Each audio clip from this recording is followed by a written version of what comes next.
Search करेंगे window में जाके तो आपको मिलेगा रिमोट डेस्कटॉप कनेक्शन। इस पर क्लिक किया आपने,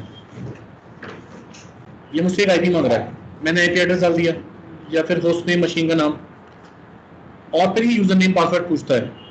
देखो यहाँ मैंने आईपी एड्रेस डाल दिया, ये मेरा यूजर नेम डाल दिया और मैं कनेक्ट पर क्लिक करूंगा। उसके बाद ये मुझसे पासवर्ड मांग रहा है, मैं इसका पासवर्ड डाल दूं। अब पासवर्ड डाल के ओके किया, अगर पासवर्ड मैच कर गया तो क्या करेगा वो आप देख लो।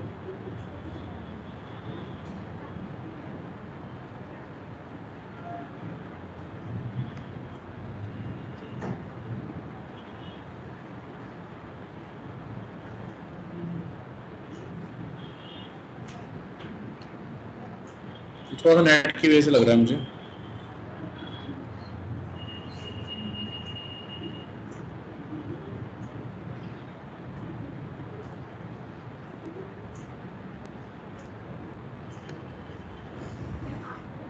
देखिए सामने कहीं पर ही डेटा सेंटर में लंदन में रखा है ये सर्वर रखा हुआ है, ये उसकी डिस्प्ले, मेरा यूजर बना हुआ है, मैंने पासवर्ड डाला है, मेरा इस मशीन पे एक्सेस है, मैंने कर दिया।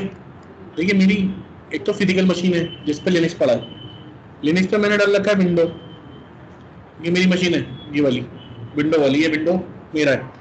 विंडो पे मैंने एक सॉफ्टवेयर के थ्रू, जिसको हम रिमोट डेस्कटॉप कनेक्शन बोलते हैं, यहाँ पे यूजर ने पासवर्ड डाला और सामने वाली मशीन में कनेक्ट कर लिया। अब मैं यहाँ से कहीं पर कनेक्ट करना चाहूँ तो मैं यहाँ से भी कनेक्ट कर सकता हूँ।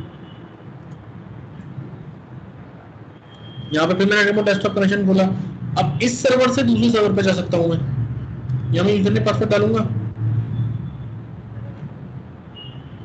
User name and then password.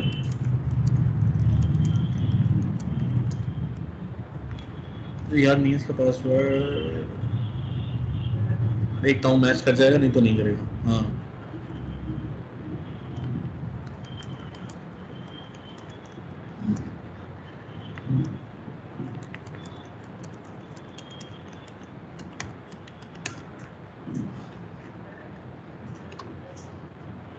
अब देखिए ये हम जा रहे हैं दूसरे उस सर्वर पे से कहीं और, एक और सिस्टम खोलने, उस सर्वर पे से एक और रिमोट डेस्कटॉप कनेक्शन एक्सेस कर रहा हूँ मैं, सर्वर में सर्वर। अब यहाँ मुझे कुछ भी काम करना है, जैसे मान लीजिए ये जो मैंने क्रोम खोल रहा हूँ मैं, या कुछ भी सॉफ्टवेयर खोलता हूँ मैं, तो ये मेरे सिस्टम पे नहीं खुल रहा है, ये कहाँ खुल रहा है, सामने वाले के सिस्टम। अभी खुलेगा और ये वहां से एक सर्वर है 46, मैं वहां पे ट्राई कर रहा हूँ कि मुझे एक्सेस मिल जाए, तो थोड़ा नेटवर्क कनेक्टिविटी या जो भी है स्लोनेस, उसकी वजह से भी मुझे मिल नहीं रहा, थोड़ी देर में मुझे एक विंडो मिल जाएगी।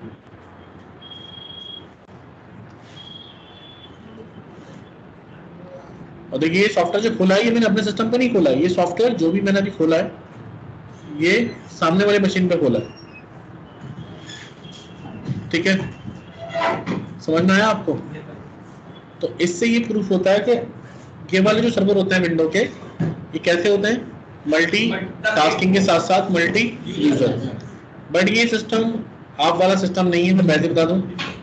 अब इस अगर ये है तो ये है क्या, तो वो भी देख लेते हैं कि है क्या।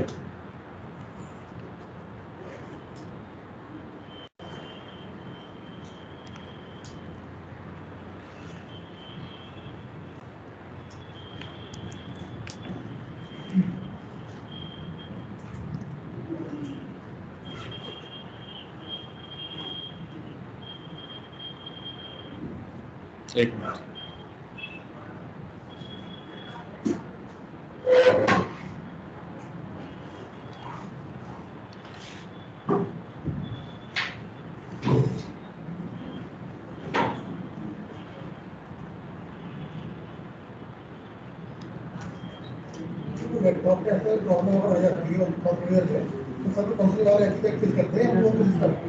एक्सेस करते हैं जी। अब देखो मैं इस पे प्रॉपर्टीज देखता हूँ कि किस टाइप का सर्वर है। राइट क्लिक करा, प्रॉपर्टीज खोली मैंने सर्वर की, तो ये आपको बताएगा सर्वर का नाम क्या है।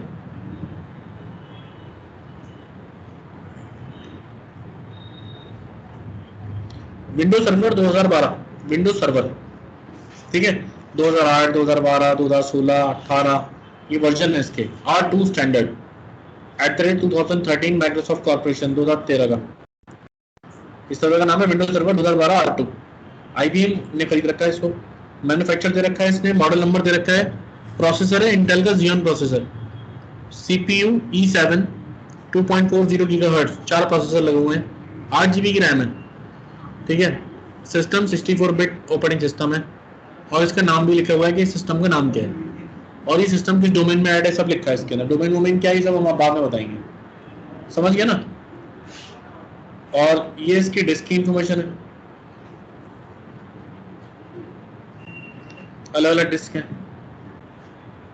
अब बताइए आपको उसमें कोई डाउट है, रिमोटली एक्सेस कैसे करते हैं सिस्टम, ठीक है। तो window is also multi user. अब मैं इसे बंद कर रहा हूँ, बस क्रॉस करूंगा, लॉग आउट नहीं करूंगा, शट डाउन नहीं करूंगा, कुछ नहीं करूंगा, मुझे प्रॉब्लम हो जाएगी। और भी लोग काम कर रहे होंगे ना इस पर, सिर्फ मैं ही लॉगिन नहीं होऊंगा इस पर, और भी बहुत सारे लोग होंगे लॉगिन, उनका सेशन अलग है, मेरा सेशन अलग है, क्लियर। और ये मेरा खुद का विंडो है, ये हमारा खुद का सिस्टम है, उनका अलग है। अब हम वापस बुक पे आते हैं। अब सबसे पहले ये कि अगर आपको लॉगिन करना है ना, अब आप ये कर सकते हो कि अपना विंडो बाई चांस ट्राई करना चाहो, किसी का विंडो सिस्टम होगा, उसका यूजरनेम पासवर्ड तुम्हारे पास हो गई, IP एड्रेस कैसे निकालते हैं विंडो का मैं बता दूंगा। रिमोट डेस्कटॉप कनेक्शन सर्च करना, अगर लिनक्स मशीन है तो आपको मिलेगा, दिखाता हूँ,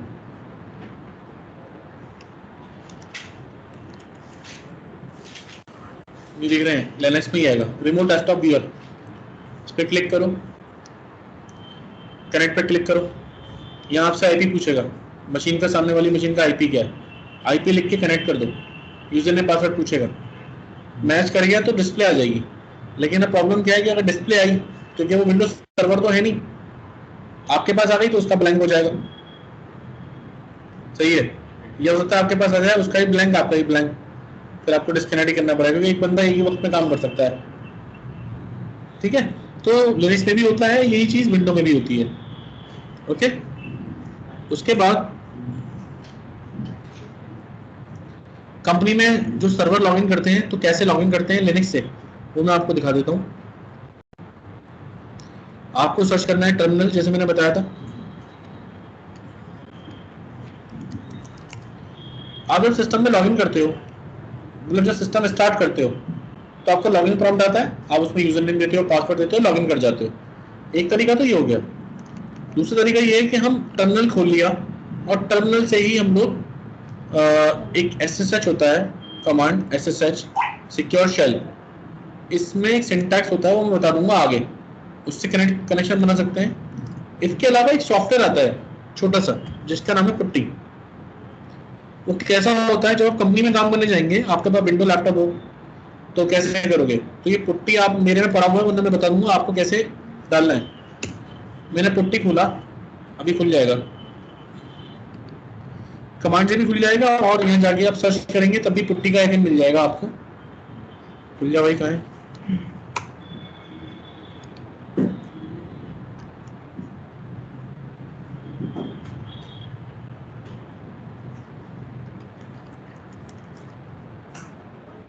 ये है पुट्टी, दो टर्मिनल के बीच में कनेक्शन बनाने के लिए। आइकन भी वैसे ही ये ऐसे खुलेगा, विंडो में भी होता है, लिनक्स में भी होता है, नहीं तो आप इंस्टॉल कर सकते हैं। इसकी साइट है putty.org, वहां से डाउनलोड कर लो। 1 MB का सॉफ्टवेयर है, बहुत छोटा सा, इंस्टॉल भी नहीं होता है, बट एक सी पर डबल क्लिक करोगे तभी खुल जाएगा ये विंडो।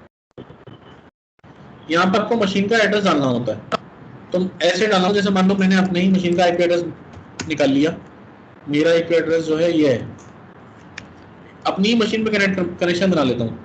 यहाँ मैंने डाला user name, I mean machine का IP एड्रेस, ओपन किया,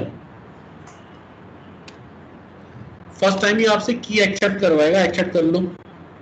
अब आपसे बोले लॉग इन एज, किस नाम से लॉगिन करना चाहते हो। आप जब भी सिस्टम पे लॉगिन करेंगे आपका यूजर बना हुआ होना चाहिए ना, मेरा यूजर है इमरान, पासवर्ड मांग रहा है, पासवर्ड डालूंगा मैं, पासवर्ड डाल गया और यहाँ पर इसने मुझे लॉगिन करा दिया। जो चीज मैं उस टर्मिनल से कर रहा था वही सब चीज मैं यहाँ पे कर लूंगा। थ्रो द पुट्टी, देख रहे हैं आप, जो भी कमांड चलानी है, गेट कमांड चलानी है, जो भी चलानी है, इवन इसके फॉन्ट्स वगैरह भी चेंज कर सकते हैं आप। जैसे इसको मैं बंद कर रहा हूँ, एग्जिट, बंद हो गई, और ये पुट्टी आपने मान लो दोबारा खोली,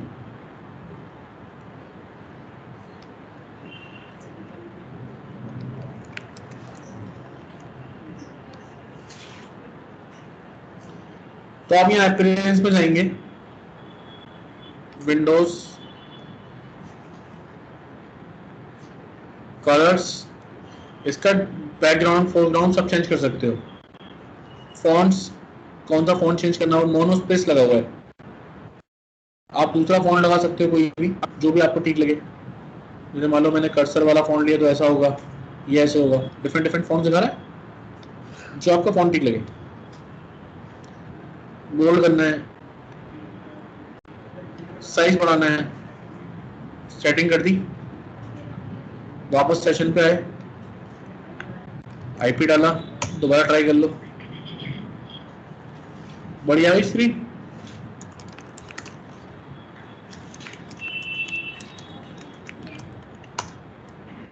कर दिया लॉगिन। तो ये सॉफ्टवेयर है छोटा सा पुट्टी, ऐसे ही मार्केट में भर के आते हैं, मोबाइल स्टम, एक्सटम, पुट्टी, पता नहीं कौन कौन से तरीके यही है सबके। तो आप विंडो पे जब भी आपको विंडो मशीन मिलेगी कंपनी में काम करने के लिए, तो पुट्टी डाउनलोड करो और उससे कर लो। लाइसेंस मिलेगी तो टर्मिनल खोलो, और जैसे हम आपको आगे बताएंगे कुछ टाइम के बाद में, तो फिर यहीं से हो जाता है एक्सेस। उसका तरीका ये है, SSH यूजर नेम @ आपका एक मशीन का IP एड्रेस, एंटर मारो, फर्स्ट टाइम एक्सेप्ट करवाएगा, पासवर्ड डालो, लॉगिन करिए। टर्मिनल से ऐसे करेंगे,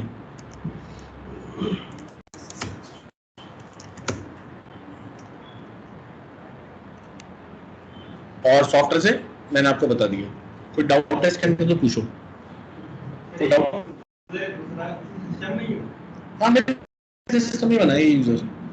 देखो, आप किसी की मशीन पे एक्सेस करोगे ना, तो आपके पास क्या चाहिए, अगर किसी घर में जाना है तो आपको चाबी वाबी सब चीज चाहिए, उसका एड्रेस चाहिए, है ना, बंदे का नाम चाहिए, हाँ, यूजर नेम चाहिए, पासवर्ड चाहिए। किसके सिस्टम पे बना होना चाहिए, आपके पे नहीं, जिस पे कनेक्शन बना रहे हो उसके पे बना होना चाहिए, सही है ना। और एड्रेस क्या है, IP एड्रेस क्या है, उसकी मशीन का एड्रेस जिस पे आप कनेक्टिविटी करोगे। क्लियर?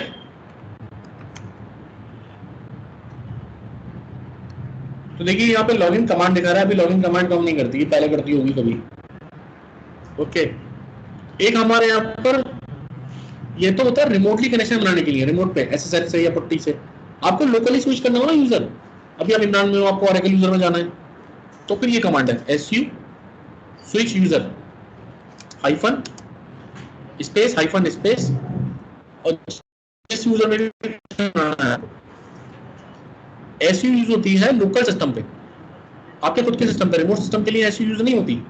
आप अपनी ही मशीन पे यूजर चेंज करके कहीं और किसी और यूजर से लॉगिन करना चाहते हो, उस केस में SU यूज करना। ये नहीं कि आपको रिमोट मशीन में कनेक्ट करना है और आप SU चला रहे हो, रिमोट मशीन पे SSH से ही लॉगिन होना है, लोकल पे भी SSH से कर सकते हो, बट SU सिर्फ लोकल मशीन के लिए होता है। स्विच यूजर, अब यहाँ पर आपसे पासवर्ड मांग रहा है, आप पासवर्ड डाल दो, पासवर्ड,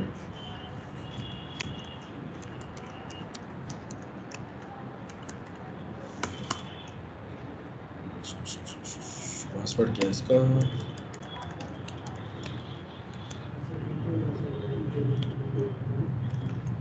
लॉगिन कर गया, ऑरेकल यूजर में आ गया मैं, ठीक है। तो लोकल सिस्टम पे ही चेंज किया है मैंने यूजर, पहले मैं इमरान यूजर में था, अभी मैंने स्विच करके ऑरेकल यूजर में आ गया। इसमें कोई डाउट है पीछे? देखो, जितना बोलोगे, क्वेश्चन पूछोगे, इंटरेक्ट करोगे, मजा आएगा। खाली मैं ही बोलूंगा और तुम खामोश होगे तो मैं समझ में नहीं आ रहा कि मैं समझा पा रहा हूँ, तुम लोग समझ पा रहे हो कि नहीं पा, ये चीजें भी थोड़ा प्रॉब्लम करती है ना। ओरेकल जो अभी आप दूसरे यूजर पे गए, आपका उसमें बना हुआ था या फिर? मेरे में बना है, मेरे सिस्टम पे ही बना हुआ है, और मेरे पास पासवर्ड भी सेट है। इसीलिए तो मुझे पासवर्ड पता है ना। अगर सर हम अपने लैब में इस कमांड को चलाओ तो सर ये ओरेकल पर हम जा सकते हैं? तुम्हारे में ओरेकल यूजर नहीं बना हुआ है, तुम पैटेल कैसे कर सकते हो? तुम्हारे पास, हाँ धीरे धीरे आएगा। तुम्हारे पास में एक तो तुम्हारा खुद का यूजर बना हुआ है, एक तुम्हारे पास में रूट यूजर है। तो रूट से अपने यूजर में, अपने यूजर से रूट यूजर में, अपने यूजर से रूट यूजर में जाओगे, पासवर्ड मांगेगा। रूट में हो तो किसी भी यूजर में चले जाओ बिना पासवर्ड के, क्योंकि रूट तो एडमिन है ना, कुछ भी कर सकता है। तो ये क्वेश्चन कर रहे ना, ऐसे जब आप करते थे तो मुझे लगता था यार हमारे में क्यों नहीं चलता है, क्योंकि 10 बार दिमाग आती थी ना, धीरे धीरे पता चला कि नहीं सर्किट में इतना सारा डेटा पड़ा हुआ है। मेरे 4 साल पुराना लैपटॉप है, वो भी कंपनी का, समझ रहे हो क्या क्या पड़ा है इसके अंदर। तो धीरे धीरे अभी क्या है ना, जैसे दीक्षा शुरू में आई थी, इनसे पूछ लो एक्सपीरियंस, समझ ही नहीं आती होंगी चीजें। सर बिल्कुल सर यूज करते आता था, लगता है कि नहीं रहना ही चाहिए, तब भी ये लगता था छोड़ दूं सर। समझ रहे हो? और अब क्या होता है, अब समझ में आ रहा है ना, इंटरेस्ट आ रहा है, इंटरेस्ट के ऊपर है सब कुछ। इंटरेस्ट लोगे तो समझ में आएगा, नहीं लोगे तो कोई फायदा नहीं है। लॉगिन समझ में आ गया। अब आते हैं हम लोग, एक कमांड है who am I। Command means क्या है कि कोई प्रोग्राम है। कमांड मीन्स कोई प्रोग्राम जिसको आपने रन किया, अगर वो कमांड, वो प्रोग्राम बना हुआ है तो आउटपुट आ जाएगा, और नहीं बना हुआ तो बोल देगा कमांड नॉट फाउंड, सिंपल। तो इसमें एक कमांड है who am I। who am I, मैं कौन हूं? तो उसने बोला भाई तुम ऑरेकल हो यूजर, और ये है तुम्हारा terminal number PTS5 pseudo terminals. Pseudo का मतलब होता है वर्चुअल, ठीक है। और ये डेट है, 13/20 पे लॉगिन किया था आपने, और ये मेरे सिस्टम का एड्रेस है, IP वर्जन 6। अब IP वर्जन 4 और 6 ये है क्या, मैं बात बताएंगे नेटवर्किंग में। अभी बस बताओ, समझ लो IP एड्रेस जिसका फुल फॉर्म होता है इंटरनेट प्रोटोकॉल, ठीक है। तो ये who am I, मैं कौन हूं, तो बता दिया भाई तुम वो हो। एक ये कमांड होती है बिना स्पेस वाली, कि कौन हूं, ऑरेकल। अच्छा तो फिर अब देखो, तो हमारे वाले वर्जन में ये नहीं चलता है, मतलब बिना स्पेस वाले नहीं चलता हमारे, मेरे में भी नहीं चलता। तो इसमें भी लगता है। लेकिन मैं आपको एक चीज दिखाना चाहता हूँ।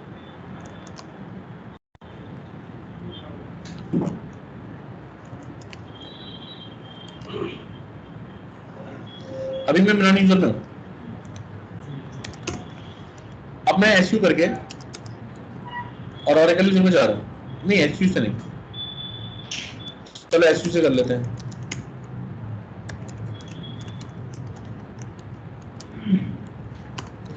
एक्चुअली इन्होंने लॉजिक चेंज कर दिया है, इस वाले वर्जन में लॉजिक बहुत चेंज किया है इन्होंने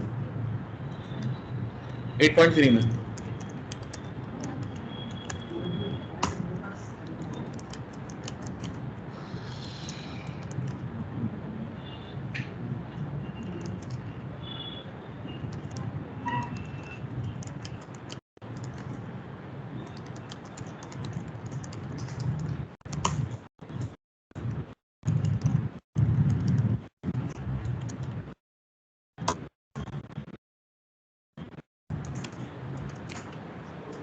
पहले क्या होता था 7.9 के अंदर, जो whoami कमांड है विद स्पेस, ये डिटेल दिखाती है, डिटेल इंफॉर्मेशन कि तुम कौन हो, तुम किस टर्मिनल से आए हो, तुम्हारा नंबर क्या है, तुम किस IP से कनेक्ट हो। और जो whoami कमांड थी वो दिखाया करती तुम पहले किस यूजर से आए थे। मैंने लॉगिन तो इमरान से किया था, फिर मैंने SSH किया ऑरेकल से, ठीक है। तो बिना स्पेस वाली क्या करती थी, दिखाती थी कि तुम ओरिजिनली कहाँ से आए थे, और whoami स्पेस वाली दिखाती थी तुम अभी फिलहाल किस में हो। ये डिफरेंस था, अभी इन्होंने थोड़ा चेंज कर दिया सीन। तो जिसके में नहीं चल रही है तो कोई बात नहीं, बात समझ जाओ दोनों का कंसेप्ट क्या है, स्पेस और बिना स्पेस का, ठीक है। वो हमें बताता है कि हाँ आप कौन हो, मतलब मैं कौन हूँ, who am I। तो मेरा नाम ये है, मेरा टर्मिनल ये है, मैं इतने बजे लॉगिन किया था और यहाँ से आया था। यूजर के बारे में बता, एक W कमांड भी है, W खाली W कमांड बताती है, तुम देखो। और एक है who कमांड। who कमांड मतलब कौन कौन लॉगिन है तुम्हारे सिस्टम पे। तो देखो मेरा नाम से लॉगिन है, और दो यूजर, सेम यूजर है, 2 सेशन लॉगिन है। एक सेशन का नंबर है 5, एक का नंबर है 6। और कितने कितने बजे लॉगिन हुए थे वो लिखा हुआ है। और W कमांड थोड़ी डिटेल में दिखाती है कि कितने दिन से मेरा सिस्टम स्टार्ट नहीं हुआ, 2 दिन, 3 यूजर लॉगिन है, ये सिस्टम का एवरेज लोड कितना है, फिलहाल अपने सिस्टम से ही लॉगिन है, कब लॉगिन हुए थे, आइडल कितने टाइम से बैठे हुए हैं, ठीक है, मैंने 1 सेकंड से, और ये 2 मिनट 22 सेकंड से कुछ हो नहीं रहा इस टर्मिनल पे, तो ये चीजें दिखाती है। ओके, अब वापस आते हैं हम लोग, हमारी कमांड समझ में आ गई। अब एक कमांड हु जो मैंने आपको बताई अभी, हु कमांड बताती है, तो who am I, who, W, सब डिटेल बताती है यूजर की। अब हु एम आई का मतलब क्या है और क्या फायदा है, मतलब तो देखो क्या होता है, अगर मैंने कोई मेरे सिस्टम पे आया है ना, तुमने देखा कि तुम्हारे सिस्टम पे कौन कौन लॉगिन है, तुमने हु कमांड चलाई, तो तुम देखोगे यहाँ पर उस बंदे का आईपी एड्रेस लिख के आ जाएगा मशीन का, किस आईपी एड्रेस से इसने बंदे ने कनेक्शन बना रखा है, आया समझ में। तो तुम पता लगा लोगे वो बंदा तुम्हारे नेटवर्क से आया है, कहीं बाहर से आया हुआ है, हैकर है, कौन है, ठीक है, यस, किस यूजर ने लॉगिन कर रखा है, और इवन ये तक बता सकते हैं कि वो यूजर ने जिसने लॉगिन किया वो कर क्या रहा है, वो हम तुम्हें आगे बताएंगे, अभी सब कुछ नहीं।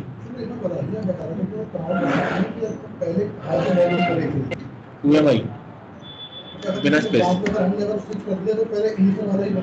हाँ इनिशियल वाला भी पता लगा सकते हो, और अगर दोनों सेम आ रहे हैं इसका मतलब तुम कहीं से लॉगिन नहीं करे थे, इस यूजर से लॉगिन करे थे, इस यूजर ने दोबारा तुमने वो कर लिया, इसलिए सेम ऑरेकल आ रहे थे, ठीक है। अब देखिए यूनिक्स कमांड्स के बारे में कुछ बता रहा है, कह रहा है कि जितनी भी यूनिक्स की कमांड है वो सारी स्मॉल लेटर में होनी चाहिए, कैपिटल लेटर में कमांड नहीं होती, स्मॉल केस, और कह रहा है कोई भी कमांड होगी उसके आगे ऑप्शंस भी होते हैं, ऑप्शंस, जैसे मान लो एक कमांड है ls, ls कमांड ना लिस्ट कर देती है सारी फाइल एंड डायरेक्टरीज, अगर आपने ls माइनस, एक काम करते हैं हम अपने वापस जगह पे आ जाते हैं,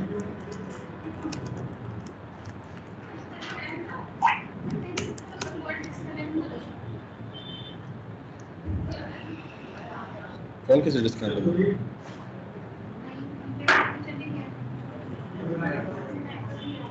तुम्हारा नेटवर्क का बहुत, मेरी चल रही है, चलो कोई नहीं, ls कमांड दिखाता है कि ls लिस्टिंग कर देगा फाइल की। अब इसमें ना ऑप्शंस होते हैं, हर ऑप्शन का एक मतलब है, जैसे आप लिस्टिंग करी -l लगा दिया तो लॉन्ग लिस्टिंग होगी, लॉन्ग लिस्ट में क्या आता है, परमिशन क्या है, किस टाइप की डायरेक्टरी है, इसका यूजर कौन है, इसका ग्रुप कौन है, इस फाइल का साइज कितना है बाइट्स में, ये कब, इसकी डेट कब बनी थी, और ये फाइल का नाम, लॉन्ग लिस्टिंग।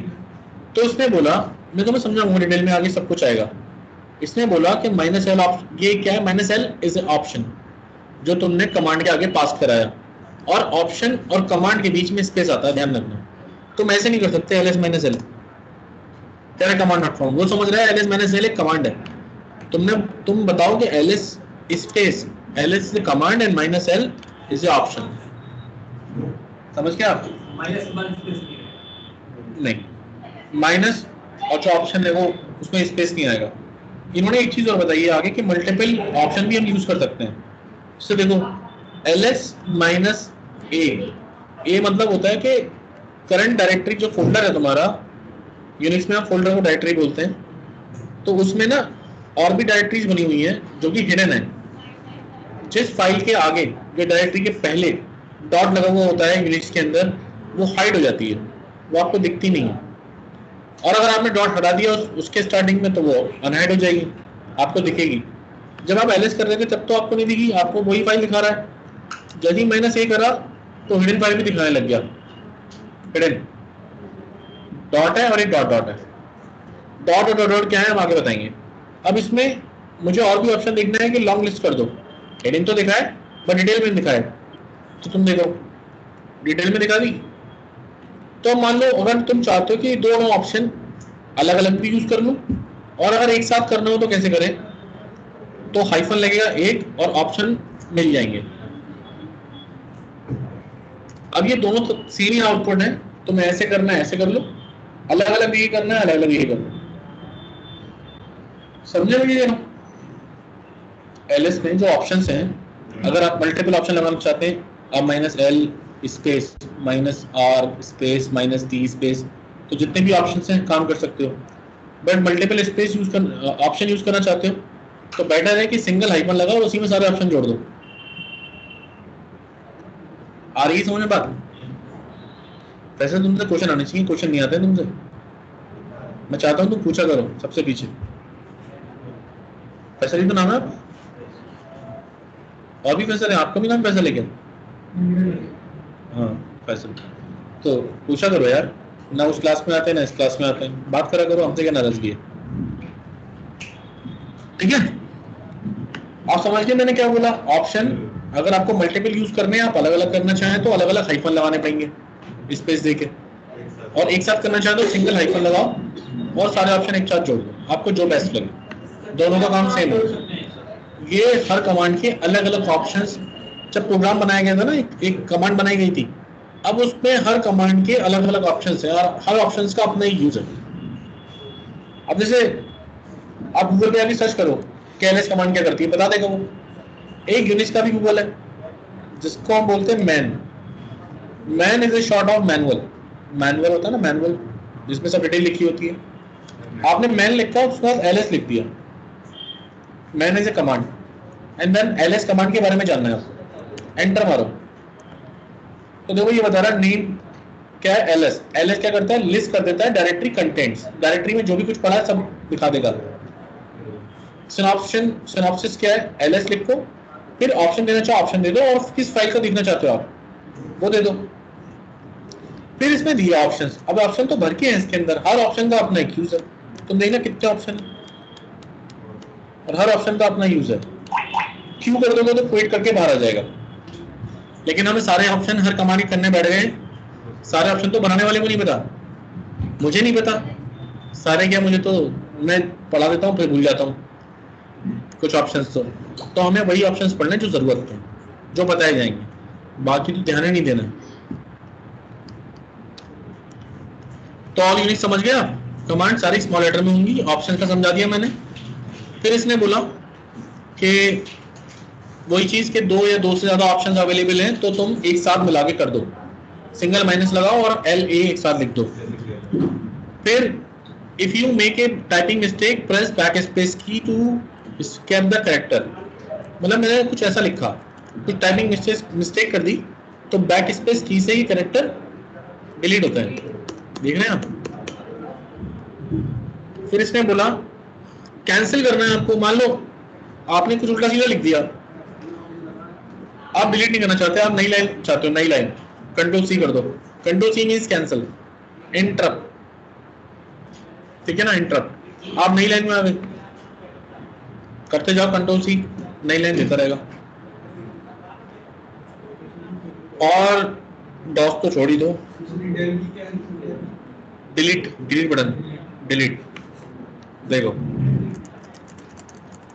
अगर बैक स्पेस दबाया तो ये हो रहा है, और अंदर गया और डिलीट दबाया तो आगे का डिलीट हो रहा है। बैक स्पेस दबाया तो पीछे का डिलीट हो रहा है, और डिलीट की दबाई तो आगे का डिलीट हो रहा है। समझ गया आप? ये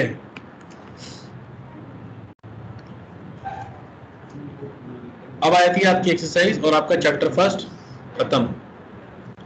अब एक्सरसाइज थोड़ा कर लेते हैं। अब ये बताइए कि ओएस किसने डेवलप किया था? And Ken Thompson.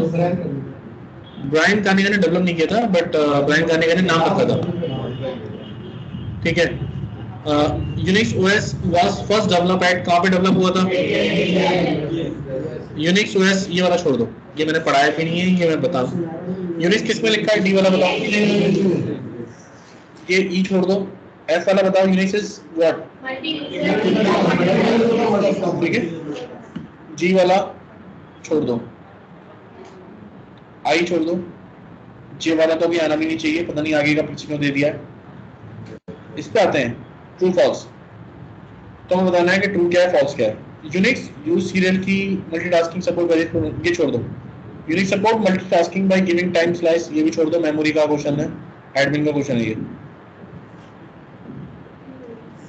In Unix, we can communicate only between users connected to one host, not with the users connected to another host. Host means machine. ठीक है। Every legal user has to have a login user ID and password. हर किसी user का password होना चाहिए, ठीक है। Any user having access to Unix automatically get access to all file present in it. All file पे नहीं, जो उसकी टेरिटरी में आती है, सिर्फ वही। Linux can be ported to new hardware platform with ये छोड़ दो। The kernel Unix kernel act as an agent between shell and the hardware. False. Kernel act नहीं करता है। Shell is the mediator between kernel and user. ये ठीक है। वैसे ये भी सही है, ये भी ट्रू है, क्योंकि कर्नल बीच में आ गया, फिर हार्डवेयर आ गया, और फिर आ गया शेल, तो उसने एक स्टेप नीचे लिया और नीचे वाले का पूछ रहा है, तो ये ट्रू है, ठीक है। In a typical Unix environment there are several kernels, one shell, ये फॉल्स है। लेकिन आज के दौर में डिफरेंट कर्नल्स भी होती हैं, ऐसे नहीं एक ही कर्नल नहीं, कर्नल एक ही होगी, उसके वर्जन डिफरेंट होंगे, तो डिफरेंट कर्नल समझ सकते हैं आप। और शेल एक नहीं होती, शेल तो बहुत है।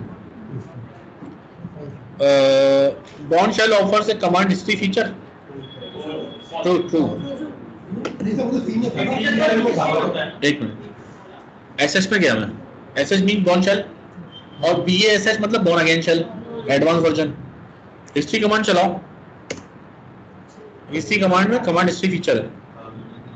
आप एरो करोगे तो जो भी कमांड मैंने चलाई थी उसकी हिस्ट्री देख पा रहा हूँ, ठीक है, तो ये ट्रू है।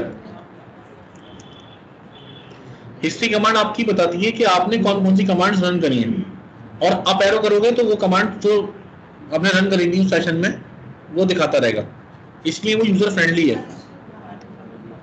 इसके बाद कौन से पे थे हम? Who is a special case of who am I? True. who am I में एक लाइन आती है और who में सारे यूजर्स की। A command switch for any Unix command always begin with a slash sign. No, false. What do you mean by password aging? अच्छा, password पता है क्या होता है? पासवर्ड की एज मतलब जब पासवर्ड एक्सपायर हो जाएगा, एज इंक्रीजेस।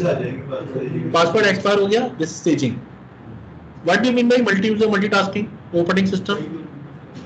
मल्टी यूजर चूंकि एक से ज्यादा यूजर बने हो, मल्टीटास्किंग एक से ज्यादा टास्क आप कर सकते हो। What are the minimum hardware requirements? ये छोड़ दो। Unix can be installed, ये भी छोड़ दो। नेम 5 फीचर बताओ यूनिक्स ऑपरेटिंग सिस्टम के।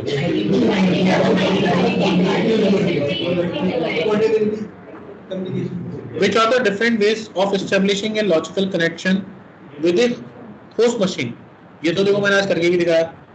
एक मशीन है तो मैं कनेक्शन बनाना हो तो कैसे बनाओगे? पुट्टी से बताया मैंने, एसएसएस से बनाया, और दूसरा रिमोट डेस्कटॉप कनेक्शन से भी तो बताया, विंडो मशीन का। ये तो लिनक्स मशीन थी, विंडो कैसे करेंगे? Remote desktop connection. Window putty से नहीं होता, पुट्टी से सिर्फ लाइनक्स ही होता है, एसएसएस से सिर्फ लाइनक्स ही होता है, और विंडो जब भी कनेक्शन बनाएंगे तो रिमोट डेस्कटॉप कनेक्शन से बनाएंगे। तो ये याद रखना। What is the basic difference between DOS, window 95, UNIX? ये पुरानी बात हो गई। यूनिक्स बिल्कुल डिफरेंट है, विंडो अलग है, विंडो और डॉस अलग है। Which different types of shells available in Unix? लेकिन मैं तुम्हें एक फाइल दिखा रहा हूँ जिसमें मैं तुम्हें बहुत सारी शेल के नाम दिखाऊंगा, खाली नाम दिखा रहा हूँ बस खाली। इसी में आप पेंसिल से लिख लो कि ये वाली फाइल है जिसमें शेल्स की इंफॉर्मेशन होती है, लिख लो। etc फोल्डर के अंदर शेल फाइल है, शेल्स, जिसमें सारी शेल की इंफॉर्मेशन है कि कितनी शेल है। etc/etc/shells। etc क्या है? फोल्डर है, उस फोल्डर के अंदर एक फाइल है शेल्स, उसमें डिटेल है सारी फाइल इसकी शेल की। बस /etc/shells कर लो।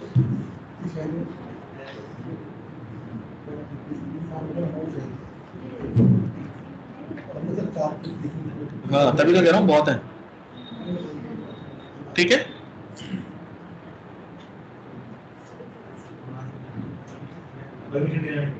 नहीं आपको मैं चलानी ही बोला कह रहा हूँ। मैं खाली दिखा रहा हूँ कि आप बस लिख लो कि शेल्स इसमें मिलती हैं। क्वेश्चन आ गया था तो मैंने वही लिखवाना चाह रहा हूँ मैं। What are the long form of the UNIX command? CC आपने चलाई तो है नहीं, बट मैं बता रहा हूँ सीसी का मतलब क्या होता है। सी कंपाइलर, आप लिखना चाहो तो लिख लो। सी प्रोग्रामिंग होती है ना, जिसने करी है सी प्रोग्रामिंग उसको पता होगा, एक कंपाइलर आता है, कंपाइलर से उस प्रोग्राम को कंपाइल करते हैं, फिर एक नई बाइनरी फाइल बनती है, उसको रन करते हैं हम लोग।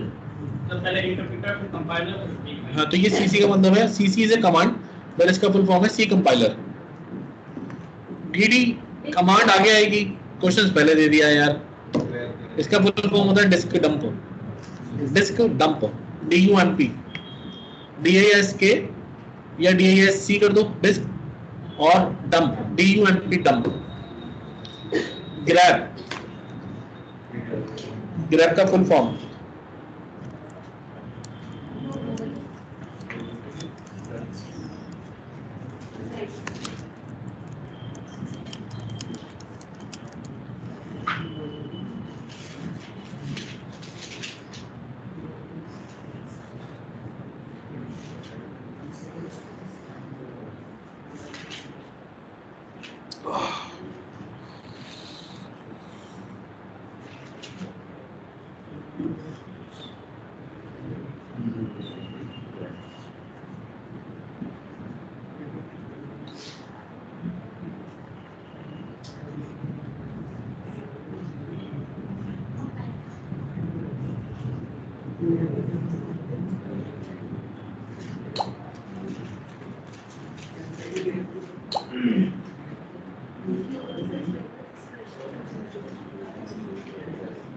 ठीक है, लिख लिया।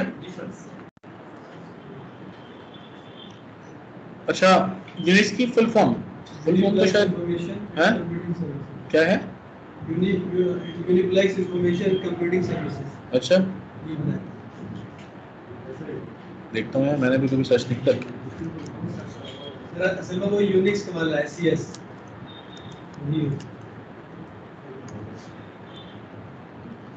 यूनिप्लेक्स इंफॉर्मेशन कंप्यूटिंग सिस्टम, तो लिख लो ये।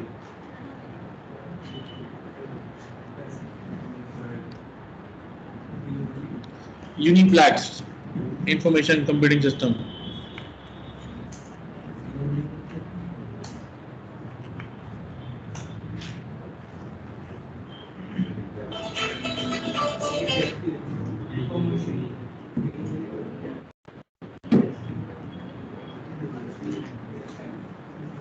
ठीक है, आज के लिए इतना काफी है। जो पढ़ाया था एक बार देख लेना, उसका रिवीजन कर लेना।